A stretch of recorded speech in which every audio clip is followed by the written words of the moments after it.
So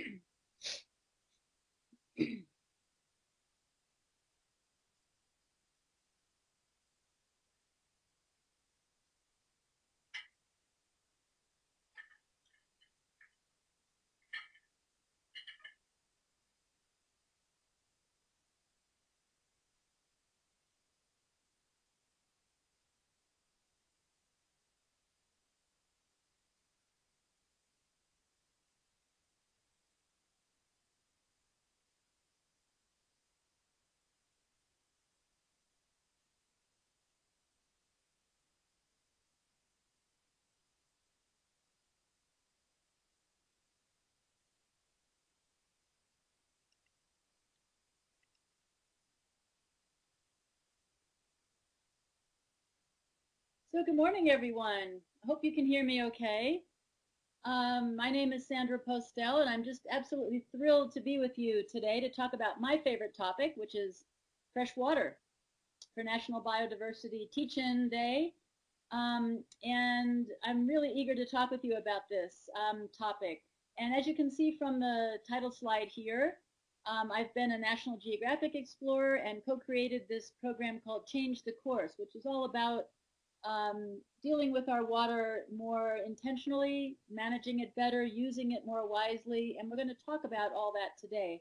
I also just this fall published this book, Replenish, which is all about how we can fix our broken water cycle. And it's very important that we do in order to have a happy, secure future with our food and our recreation and our diversity of life.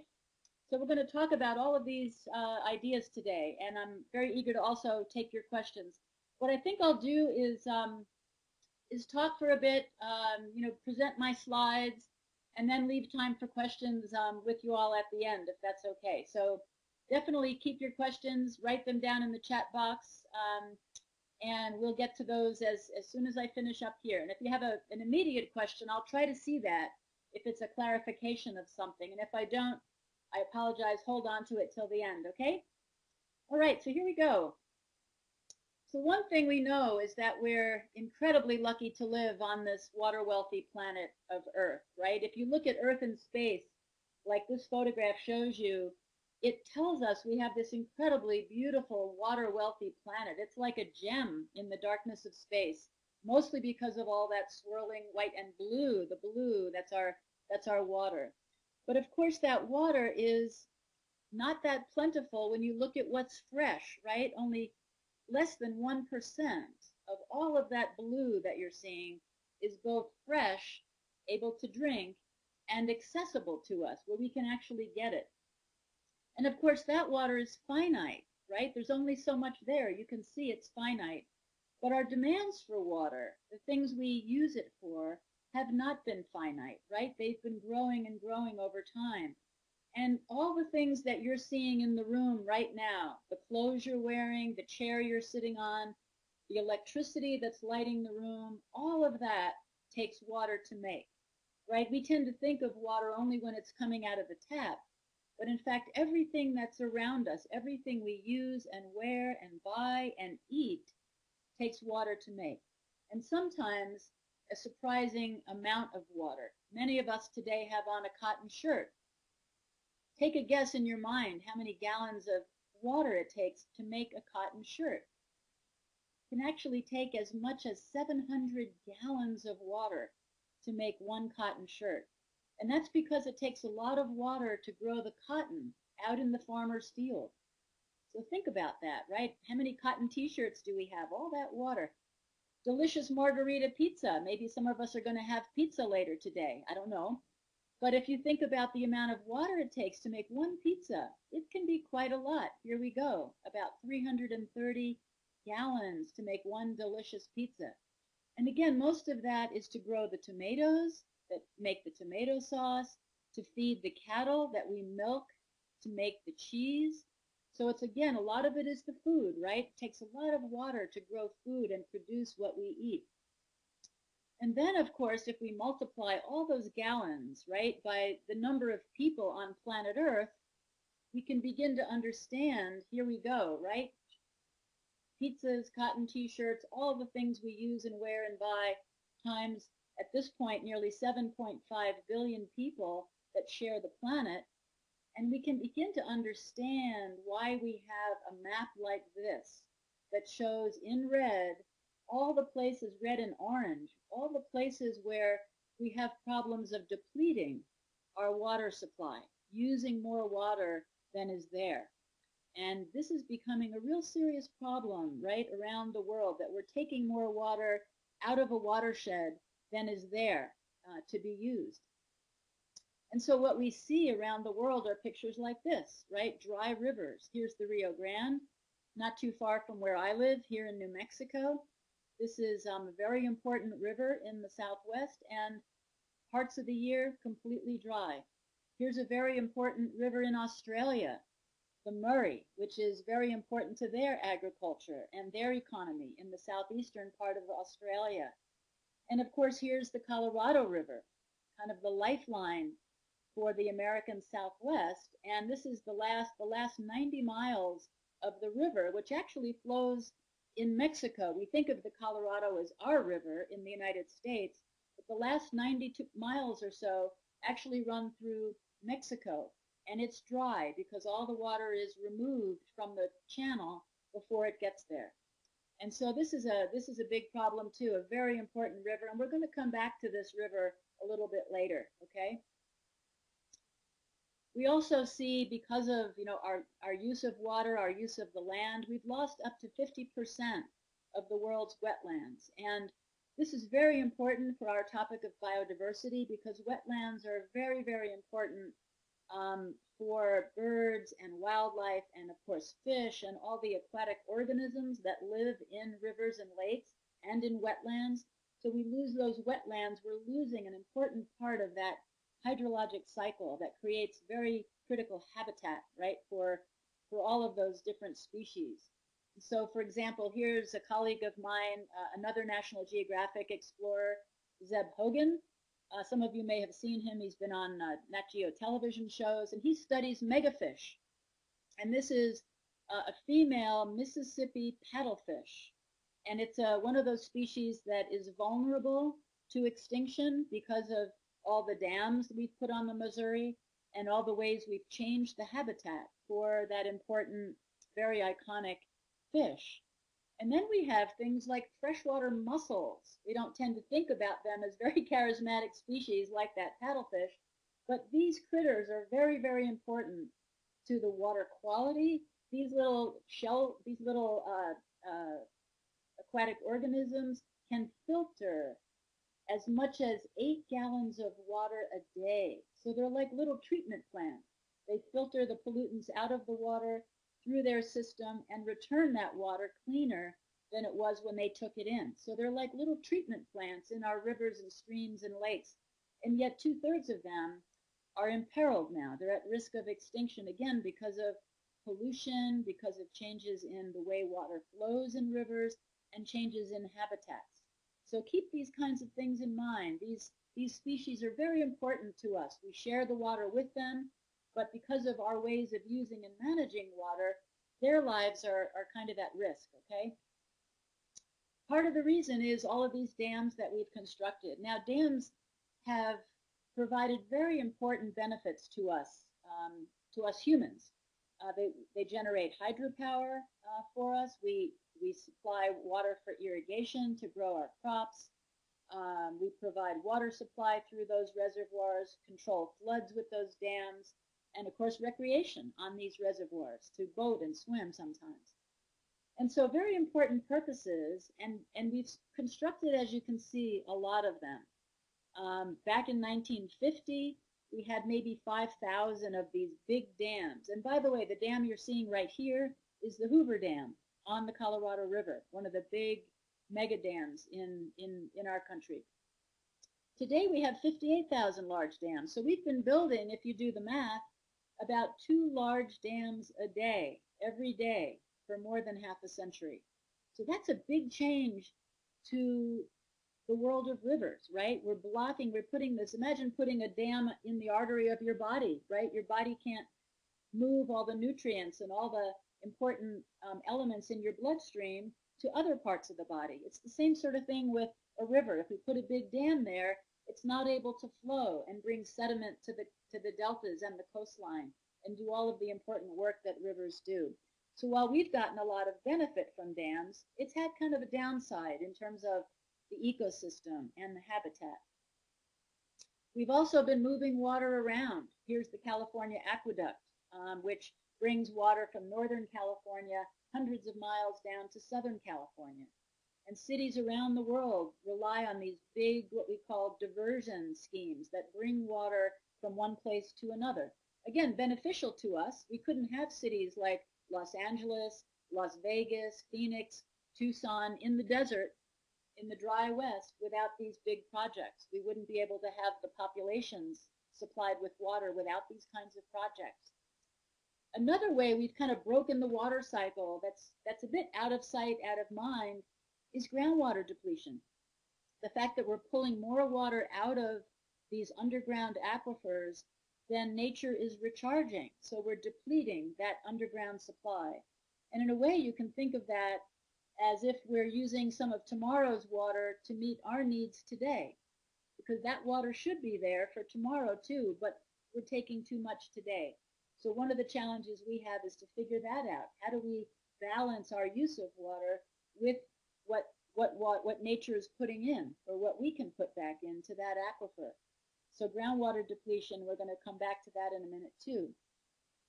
And another big way, these by the way are just the ways we've broken the water cycle. We're going to get to solutions very, very soon, just a minute. So hang in there. These are kind of bad news stories right now, but we're going to get to some solutions and look at how we can fix this in just a minute.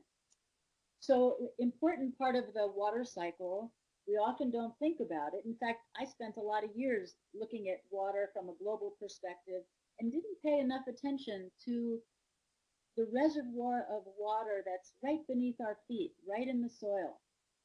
So globally, if you look at the soils around the world, together they can hold 8 times more water than all the world's rivers combined. But because of the way we're growing our crops, as you can see on the right there, plowing deeply into the soil, exposing that soil to wind erosion and water erosion, we've shrunken that soil reservoir, so it can't hold as much water anymore.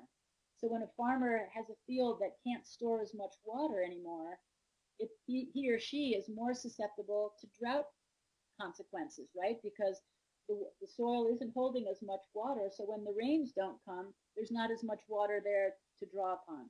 So we have to figure that problem out also. And then, of course, we have to ask, what do we do with all these realities, right? These are difficult problems, and how do we begin to solve them? And that's really where we want to go next. So if you think about what we've been talking about, right, we have this very big human water footprint. You know, we need a lot of water to grow all the things we eat, make our products. And so the challenge in a way is kind of two things, right? How do we shrink our human footprint? How do we live, you know, very happy, healthy, productive lives, get where we need to go, eat what is good for us to eat, do the things we want and need to do, but consume less water in the process, right? How do we shrink that footprint? And it sounds like a terrible task in a way, but what I hope to show you is that there are a lot of ways we can do that really benefit us. They don't harm us. They're not asking us to make a big sacrifice. We just have to get smarter as a society about how we use and manage and value this very important thing called water, which is the basis of life. So let's take a look for a second. If we're an average American, which most of us probably are, we use about 2,000 gallons of water a day. That's a surprisingly big number, right? If you look at just the water that you're using at home, maybe that's 5 or 10% of that number. But when you add in the water in your diet, the water to run the electricity in your home, the water to fill up your parents' car with gas, to take you where you need to go, the water that's in the blue jeans you're wearing, it comes out to, on average, about 2,000 gallons of water a day. So that's a lot of water. So the challenge is, how can we conserve and use that water more wisely? in how we grow our food on farms, how we make our products in factories, and how we use that water at home, both inside to take showers and flush the toilet and cook our food, as well as outside to irrigate whatever landscape we have. And so the idea is to then shrink, as we shrink that footprint, to figure out ways we can restore water to the natural world and begin to fill those rivers and fill those groundwater aquifers and begin to balance our use of water with nature's need for water. And that's really what a lot of my work has been about, and it's what my book is about, is how we can do that, how we can get more efficient in how we use it, conserve more water, shrink that footprint, but then do more than that. Figure out how to get some water back to the natural world. And that's really been sort of my passion for my work.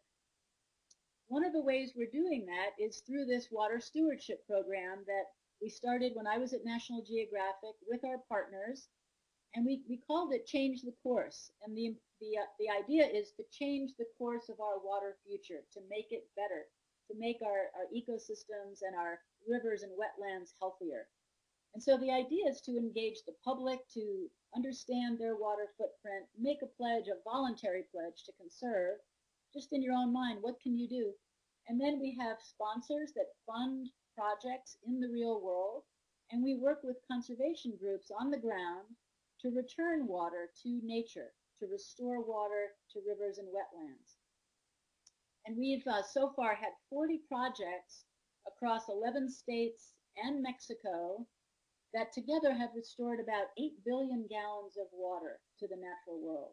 That sounds like a big number. 8 billion sounds like a big number, but it's really not in the water world a big number, but it's made a difference. It's kind of a drop in the bucket, if you will, of what we need to do, but it's a really good start, and we've made a difference in a number of rivers and wetlands and important ecosystems across North America. And I'd like to give you a kind of a sense of what we've done for some of these really fun and interesting projects, just to give you a feel for what we've done. I don't know if anybody's with us from Arizona, but this is a beautiful, by the way, somebody just asked, and I'll answer this right away, how many gallons does a toilet flush use? And this is a very important question while we're thinking about the water footprint, because the water that we're using at home is important to us, and it also shows how much less water we need to do some of the things we do. When I was a kid, it took about 5 or 6, sometimes 7 gallons, but at least 5 gallons of water to flush the toilet. Today, the toilet that you go by, that your parents go by, if they're replacing it or changing it out, a new toilet today uses only 1.6 gallons or less. And so 5 gallons per flush down to 1.6. That's a good water savings. And again, they flush fine. You don't even think about it. So it hasn't required that we change behavior, but technology has gotten better. And that was because as a nation, we passed laws back in the early 1990s that asked plumbing manufacturers to do that, to make more efficient toilets, faucets, and shower heads. And so as a nation, our domestic water use is 18% less now than it was back then. So a really good example of what we can do when we put our minds to it. So back to the Verde, to give you an example of how we can get water back to nature. This is a beautiful ecosystem in Arizona, beautiful river that flows through central Arizona. But because the irrigators were taking so much water out of the river to fill their ditch system, 5, 6, 7, 8 miles of this beautiful river were going dry during the summer irrigation season, spring and summer irrigation season, which of course was really not good for the fish, the birds, the wildlife. And so we got together with, in this case, the Nature Conservancy of Arizona, which had been working with the irrigators to understand their needs for water and how they were using water, and came up with this idea of installing, you'll see it there in the box with the blue opener on top. It's basically an automated head gate that allows the irrigators to take just the water they need out of the river and leave the rest for the river. And so you can see it there, the ditch on one side, the water going back to the river on the other side, allowing that river to keep flowing. So parts of the Verde River now have twice as much water during the summertime as it had before. Better for the birds and better for the fish and wildlife. And so it's a great example. And I should mention that that also is inspiring other changes in farming practices. This is a young farmer named Zach Hauser who we met when we were there learning and researching this project. And he's installed drip irrigation on his farm. You know, he used to open a gate and flood water down the field, and now he has a drip irrigation system which delivers water directly to the roots of the plants in small amounts, greatly reduces the amount of water coming out of the river to supply those crops. So the benefit is really sort of, you know, threefold if you think about it. Here you've got a beautiful river again, which is really good for the local economy because people can go there to fish, to bird, to boat, to enjoy the river, which creates economic benefits to the community. The fish and wildlife and birds are very happy. They have a better habitat. And the irrigators, the farmers, haven't lost anything. They get the water they need. So it's a way that we're valuing water better. We're getting more use out of it, and everybody wins in a way, right? Nobody's lost. It's about getting smarter about how we use that water. I want to go to the other side of the country, and this is the Flint River watershed in Georgia, in the southeastern part of the country. And this is very important because it's a hot spot of freshwater biodiversity in the United States in terms of the diversity of fish, the diversity of freshwater mussels, which I was just talking about. And so very, very important that we think about how we can improve the habitat in this particular river. And what the scientists have found is that the mussels, these very important mussels, remember again, they filter that water. They've been declining in the tributaries that flow into the Flint and in the Flint itself. Here you can see scientists doing a survey of what mussels exist in the Spring Creek tributary, and they're finding that these mussels are diminishing. So very, very important that we pay attention to this if we care about keeping that diversity of life in the Flint River watershed. So what happened in the Flint is that back in the 1970s, these really big irrigation systems began moving in to southwestern Georgia to irrigate peanuts and cotton, sweet corn, you know, all the crops that we associate with the southeastern part of the country. And these are really big. You can see one there. They're called center pivot irrigation systems. And some of them are almost as long as a football field. And they basically move around a central point and create a circular pattern in the field. Many of you, I'm sure, have flown on airplanes across parts of the country. When you look out the window, you see these big circles in the field. That's generated from these irrigation systems, these gigantic sprinklers that move in a circle. So these began to move in, and they were taking groundwater out of aquifers beneath the earth, and that groundwater was attached to the river. In other words, the groundwater was supplying that river with water during the dry season. So as they began to pump more groundwater, the river flow went down. And that was part of the reason the mussels were beginning to decline. Pollution played a part too, but the loss of river flow was part of it.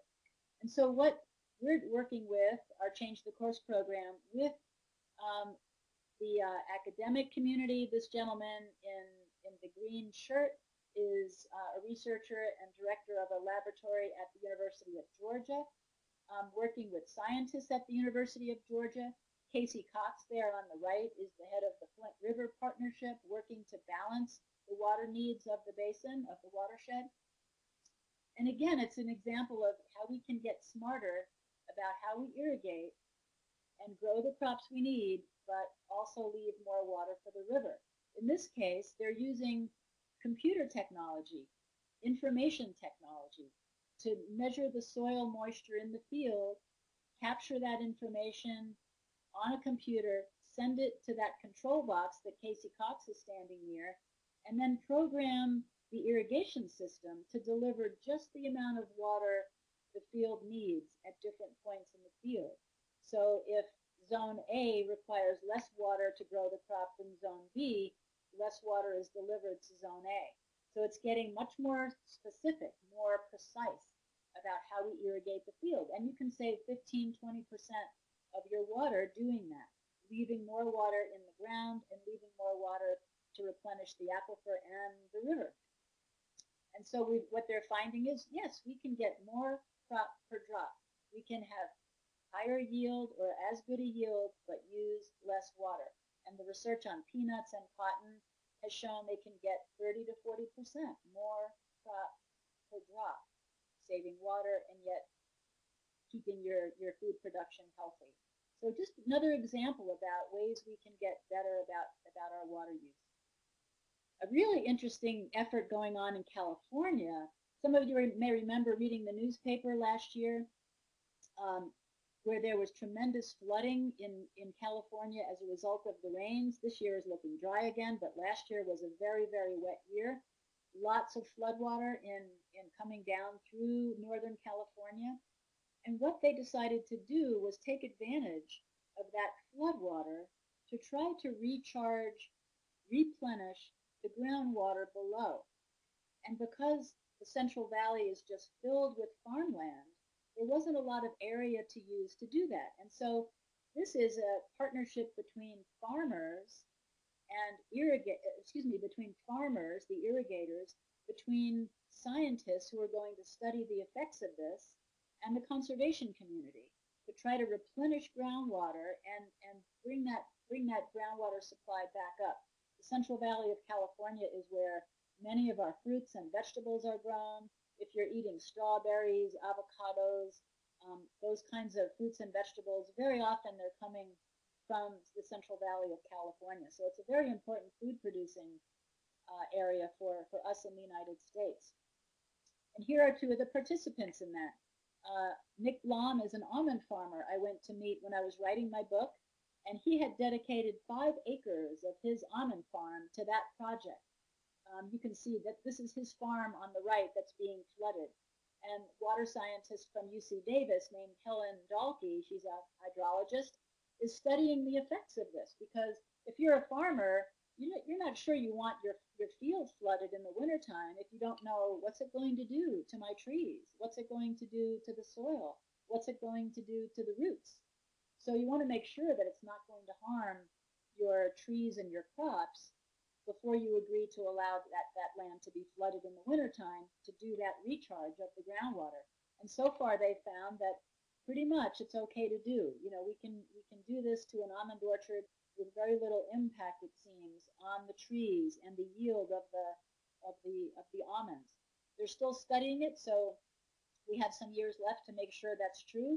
But so far it looks like this is a promising way to at least get some water back into those depleted aquifers in California.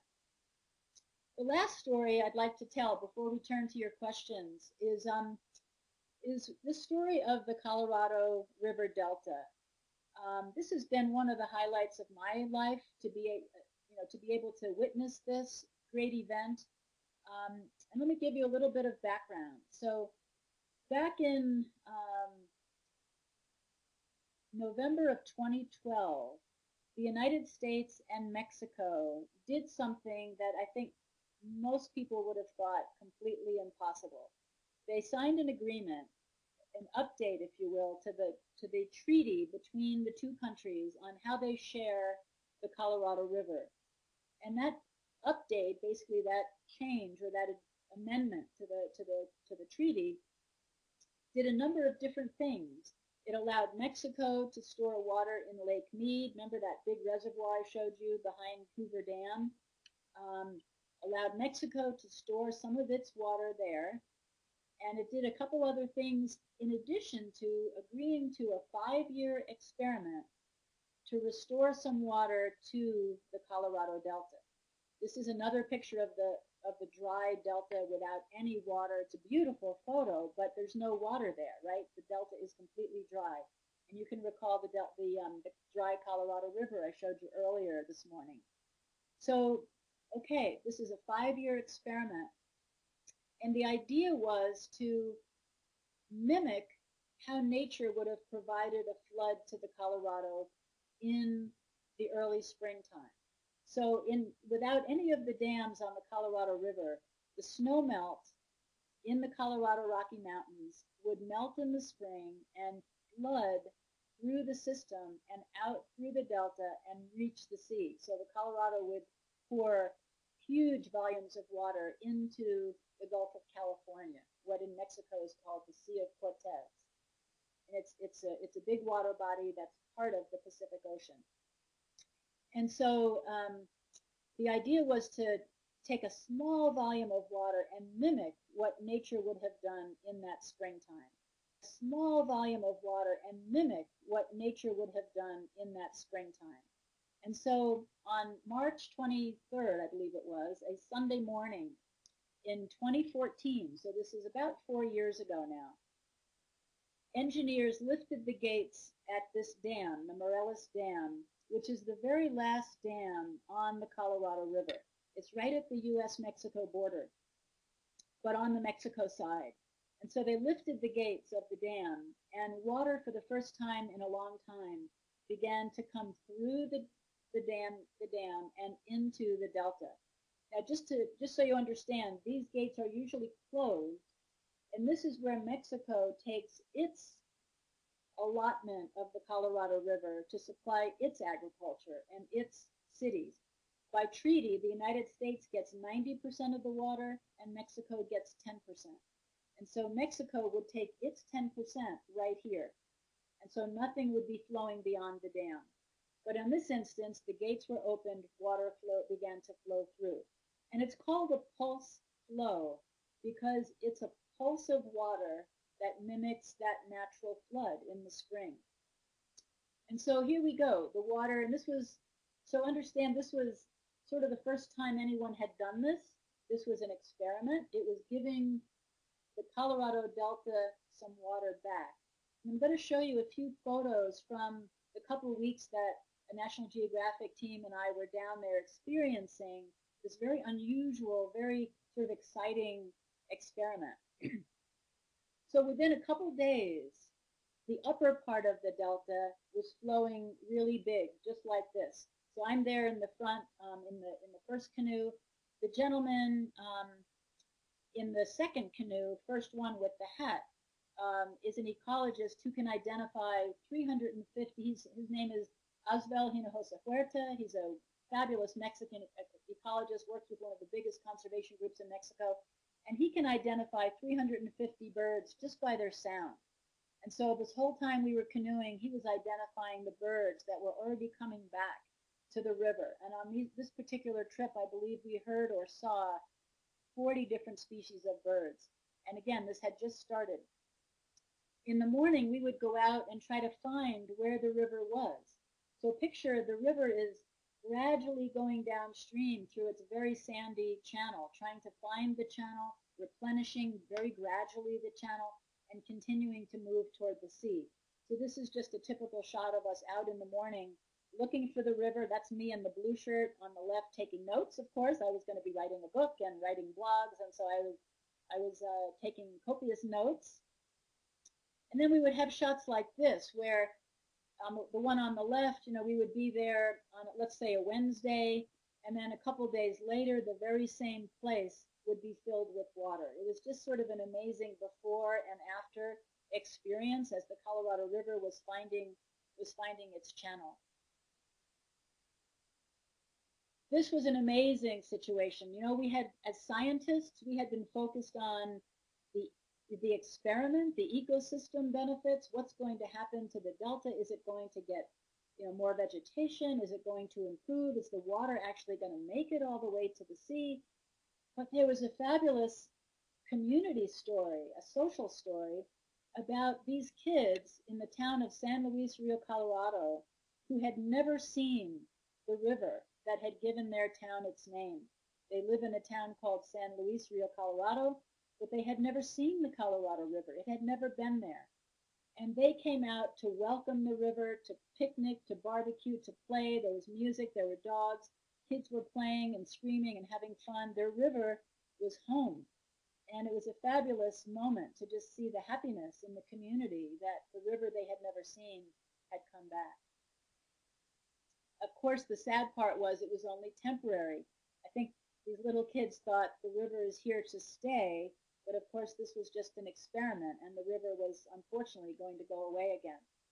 It took about 8 weeks, but here's a shot of the river finally reaching the sea. A very, very little bit, but it did reach the sea, and showed that if we put our minds to it, we can manage water in a way that allows this to happen.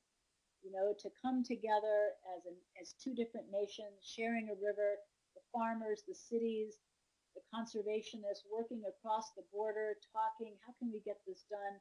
And in this case, they got it done. A small amount of Colorado River water actually reached the sea again. And this was a big news story. The media covered it. This hadn't happened, and it was just a fabulous moment. And then the hard work of restoration continued, right? This is, basically an attempt to work with irrigators to get more water for the restoration of habitats. And the habitats look something, the big habitats look something like this, where we're directing water to the native trees. These are cottonwoods and willows and mesquite trees, the habitat that used to be in the Delta naturally, but that now we're trying to recreate by planting trees, delivering water to the trees, and seeing if we can at least create some patches of green habitat for the birds in the Colorado Delta. And so it's a fabulous story. The restoration is ongoing. We continue as Change the Course to play a small part, but there's a huge effort among the conservation community going on to try to create these habitats, bring a little bit back. This, by the way, is a very important ecosystem on what we call the Pacific Flyway. So the birds that fly all the way from South America up to the Arctic stop in wetlands from the Colorado Delta up through California, where 90% of the wetlands are gone because that Central Valley farmland used to be wetland, but now it's gone into farmland.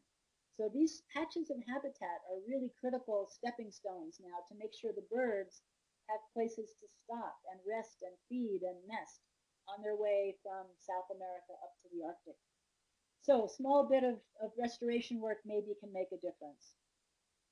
So the message I want to leave you with before we start taking your questions is this, that working together we can change the course of our water future, right? Through all of these interesting technologies, changes in how we use and manage water, personal changes in our water footprint, we bring it all together and we can start to fix this broken water cycle, put water back in rivers, replenish our aquifers. I didn't talk a lot about soils, but we can expand that soil reservoir again by changing the way we grow crops and so on. So it's a very positive message. You know, the water story is still being shaped. We can help shape it, and together we can change the course. So I'm going to stop talking, and I'm going to look at some of your questions. And so please bring in your questions. I'd love to, we've got 20 minutes, so we have plenty of time. So let me start in with your questions here. So here we go. Whoops, I'm sorry. Let's see. What are some? Let me just bring this down. Sorry about that. Okay, we have a question from Katie asking about what we can do to get people excited about conserving water. Well, you know, I guess I would love your thoughts on that. I think it's exciting to think about being able to make a difference.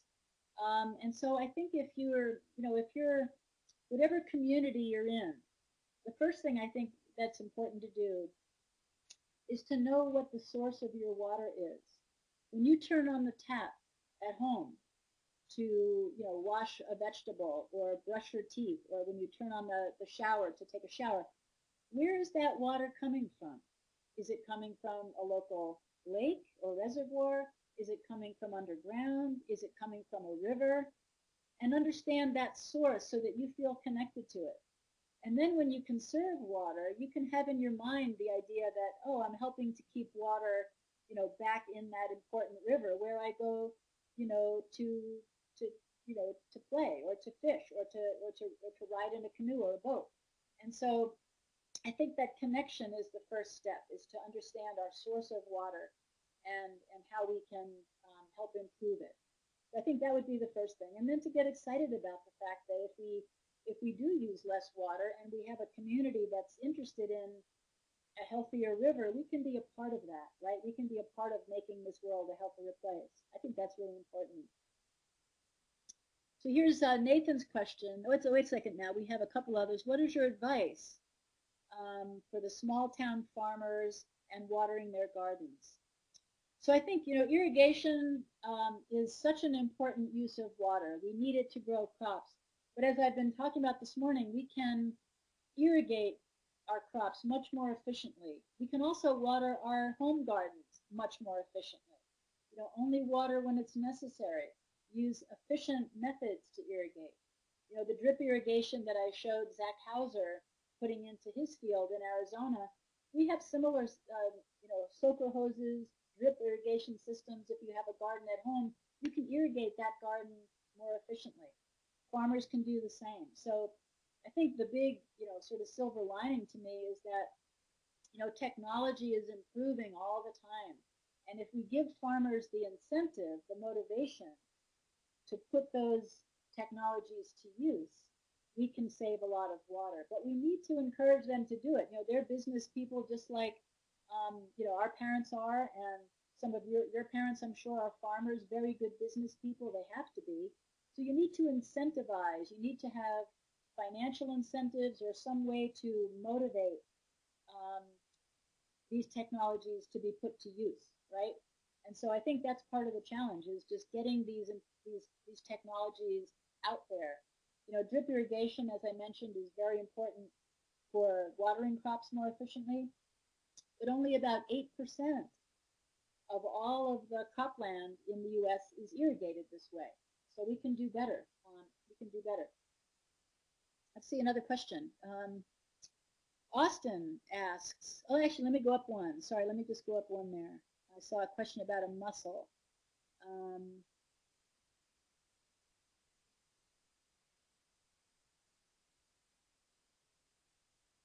Maybe I read that wrong. Oh, here we go. Yes, Shashan asks if the mussel depletion was helped as a result of the experiment on the Colorado River. So that's the mussel depletion. So that's an interesting question. So the Colorado River experiment, there are, let me go back. Because the Colorado River Delta was depleted for much of the last half century, once all the dams were completed on the Colorado River, very little water was going to the Delta except in really big rainy years, which only a few have happened. So much of the shellfish life, clams and other things, were not doing well at all down there because they weren't getting the water. The mussels I was talking about were in the Flint River in the eastern part of the United States, and those populations continue to decline. But the experiment that I talked about in Georgia is one that we'll be able to see over time. It's too early to tell yet, but we'll be able to see if the groundwater, the reduction in groundwater pumping enables the river to have more water and benefit the mussels. So the scientists will be studying this over time. So it's kind of the early phase of that project, but we should know more, hopefully in a few years. So it'll be kind of a cool thing to watch over time. Let's see a few more questions. What kind of impact has fracking in the West had on the water in the arid West? Well, that's a very good question. So do most of you know what fracking is? Let's see. So fracking is a technology to basically access oil and gas under the earth, and it basically involves drilling deep into the earth and then going horizontally through the earth to break open a shale formation where you can access gas and oil. And so it's a way that the United States has become much more independent in its energy resources, needing to import less from other countries because we're able to access more of our own. And this fracking technology has allowed us to do that. But the concern is that as you go through the earth and through the aquifers that contain our drinking water, and then go horizontally through the earth, that we might be at risk of contaminating that groundwater because you can have methane being released. The fracking fluid that the oil and gas industry uses to crack open and get to those formations can also contaminate the water. And so there's a concern both about the amount of water that's used locally to do the fracking, because you have to put water down through those wells to frack it open, as well as the concerns about contamination. And so it's a very big concern, not just in the West, but in New York State. In fact, New York State, I believe, has put a ban on fracking because of these concerns. It's the only state, I think the only state that's done that. But out of concern for public health and the quality of drinking water, they've actually put a ban, I think, on fracking of this kind. In the West, there have been some communities like Longmont, Colorado, I believe, that tried to put a local ban on fracking. I think Taos, New Mexico did the same, but those came up against state laws that said, or state legal principles that said you can't do that. And so some communities have not been able to ban it. So it's sort of a very contentious issue right now. You know, the good thing is we're getting, energy out of it. The unfortunate thing is it's a risk to our drinking water, and we need to be very, very careful, because once you contaminate groundwater, it's very hard to uncontaminate it. Groundwater moves very slowly, and once you contaminate it, it's tough to get those pollutants out. So we need to be very, very careful about how we're dealing with this technology. So thanks for that question. That was a great question. Let's see, what else do we have? Lindsay would like to know, what is the most poisoned water area now? What can be done to help it? Wow. What is the most poisoned water area now? That's a tough question. When I was young, we had really much bigger pollution problems in water across the United States than we do in most places now. We passed in 1972, so I was a young person then. I was a kid. I was probably similar age to you. I was probably about 15, 16 in 1972, 14. And the Clean Water Act required industries to stop polluting our rivers and lakes. Back in the late 60s, we had images of rivers catching fire. Some of you may be from Ohio. The Cuyahoga River caught fire a number of times because there was oil slicks on the surface of the river. And we had these images of these rivers that were literally burning. And it sort of motivated us to think, what are we doing to these rivers? And it inspired the Clean Water Act to be passed in 1972. And that really began a major cleanup of our rivers. So it required what we call point sources. A point source being like a factory or a manufacturing plant or a building, right? A wastewater treatment plant that releases water to a river, a factory that discharges its wastewater to a river. All of those buildings, those point sources, had to clean up their act. And our rivers got much, much cleaner. I used to live in New England. The Connecticut River, which flows through New England, used to be like, a sewer. I mean, it used to be completely polluted, and now it's sort of a beautiful river system, and many, many examples like that across the country.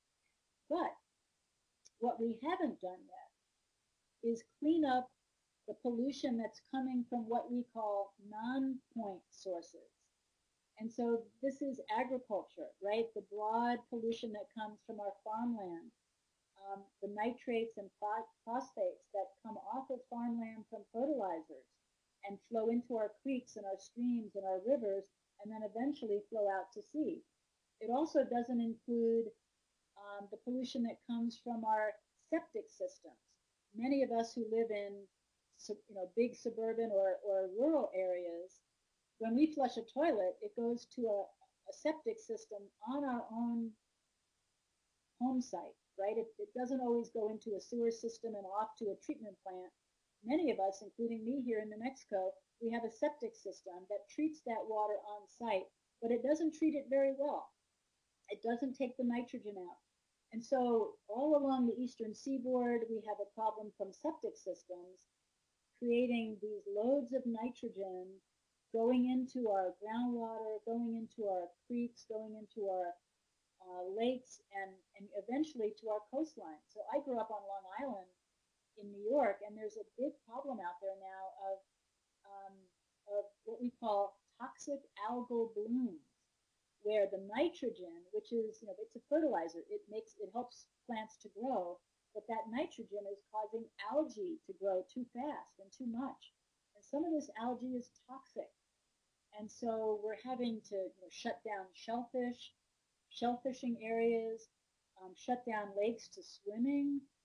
It's really harming, our enjoyment, our quality of life, the safety of these water bodies for fish and for us and for dogs and cats. So it's a big problem. And also the nitrogen flowing off of farmland that's creating a big dead zone in the Gulf of Mexico every year. Again, from nitrogen and phosphorus fueling the growth of algae and creating these toxic blooms and depleting the water of oxygen, so the fish can't live there. So that's one of the big sort of pollution problems I worry about right now. I wouldn't say it's a poison, although the toxic algal bloom is kind of a poison. Again, thinking about Ohio for a minute, just in, I think it was 2014, just a few years ago, the city of Toledo, Ohio, had to shut down its drinking water because there was a toxic algal bloom in Lake Erie right above where the city takes its drinking water. And there was a toxin called microcystis that's toxic to us that was in that algal bloom and in the water, and they had to shut down the drinking water system so that it wouldn't get supplied to the residents of Toledo. So these are concerns, and this is sort of the next round of pollution control I think we need to pay attention to. Our rivers, many of them are swimmable again, which they weren't back in the 60s and 70s. But we have to deal with this nitrogen and phosphorus problem and begin to clean up, that element of the water cycle again. Okay, let's keep going. These are great questions, by the way. Let me try to get to a few more. I think I just went back. Let's see. Sorry. Okay, your opinion. Thoughts on, this is from Cameron. Cameron, your opinion. Thoughts on the redirection of the Colorado River to California for the drought? Oh, very good question. So remember I showed you the slide of those long distance diversions of water. So California is one of those areas that depends a lot on long distance diversions of water. So if you're in Los Angeles, if you live in Los Angeles, you're getting a lot of water from the northern part of the state. So the rivers in Northern California are brought by canal down to Los Angeles, even up and over mountain ranges to get to Los Angeles, and also water from the Colorado River. So California has rights to some of the Colorado River water. And again, it's brought there by a big canal. So again, we wouldn't have a city the size of Los Angeles without these big diversion projects. So you can say, well, we shouldn't have done that, but then we wouldn't have Los Angeles, right? So it's sort of an interesting question to explore. Should we be moving water around this much and having these cities in the desert? Or is that just nuts? Should we not have cities in the desert like Los Angeles and Las Vegas? But here we do have them. And I should say, one of the things Los Angeles is trying to do now is, again, smarter water use, right? It's trying to reduce the amount of water it uses from the Colorado and from Northern California by capturing and making better use of the rainfall within the city itself. If you think about a big storm during, say, the rainy season in California, a lot of that rainfall just runs off the streets. It runs down the streets, into the sewer system, runs into creeks, picks up pollution, runs out to the bays, and runs out to the Pacific Ocean.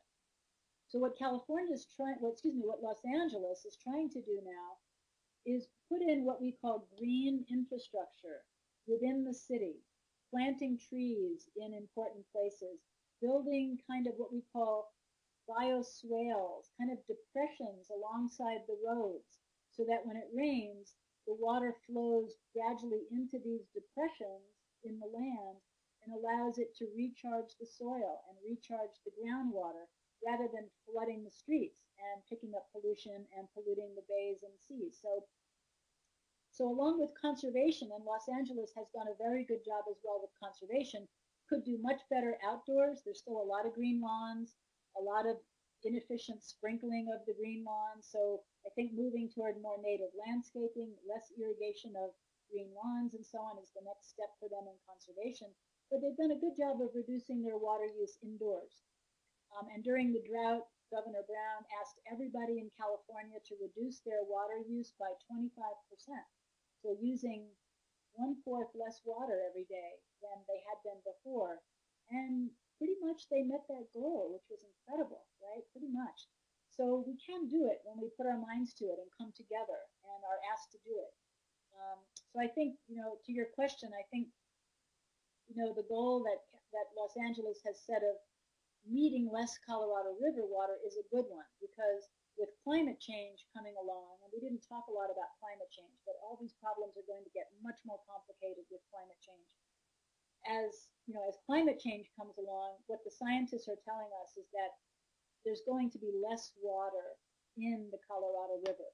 We don't know how much less. It could be 8% less, 10% less, but as much as 30% less is what they're telling us in the coming decades. So there won't be as much water to use in the Colorado River.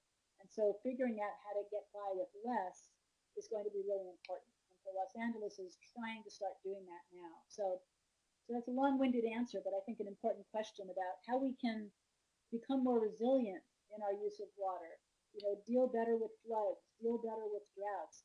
Last year, 2017, we had Hurricane Harvey, we had Hurricane Irma, we had Hurricane Maria, we had incredible wildfires in the western U.S., in California, and it was by far and away the most economic damage from natural disasters tied to climate and weather than we'd ever had.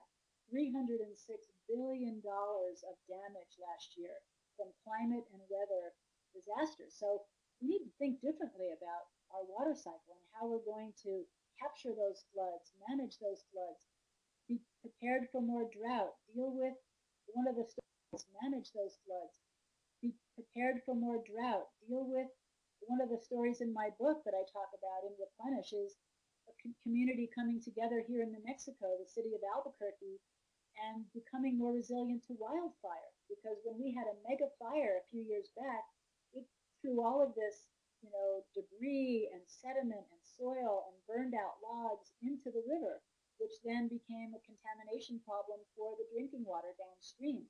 So we're trying to rehabilitate the watershed, thin the trees, get the brush out of there, make the watershed healthier so it's less likely to burn so fast. So all of these things are things we can do, but we need to do, right, to become ready for the changes that climate will bring to our water cycle. We have maybe 1 minute. Let me see if there are other questions. How long have you studied water conservation? Wow. So I've been working on freshwater my whole life, pretty much my whole professional life. So it's been over 30 years that I've been working on water conservation, studying how we grow food with regard to water. I've written a few books on freshwater that look at how we can deal with water scarcity, how we can get smarter about how we grow our food. I wrote a book along with another freshwater conservationist named Brian Richter from the Nature Conservancy, called Rivers for Life. How can we manage our dams differently so that the ecosystem gets more water, even as we meet our own needs? And then Replenish, which is about, the fact that, yes, these problems exist, the water cycle is broken, but here are stories of communities, of farmers, of ranchers, of scientists and conservationists coming together and partnering to be creative about how we can do better. And that's really the inspiring, message I want to leave with you all, that, we're in bad shape with our water predicaments, but in every case, we can point to some really great examples of how we can solve these problems. And if we look at those examples and scale them up, learn from them and try them in different ways, get creative, become part of these partnerships, and then ask our local and state and federal government to help with policies that promote these ideas, we can solve it. So become part of this challenge of ours, and I think we can have a more secure water future in the end. I think we're out of time. I really want to thank you all so much for joining us this morning to talk about freshwater. I'm sorry I didn't get to all your questions, but enjoy the rest of biodiversity, the biodiversity webinars. Thank you so much. Bye-bye.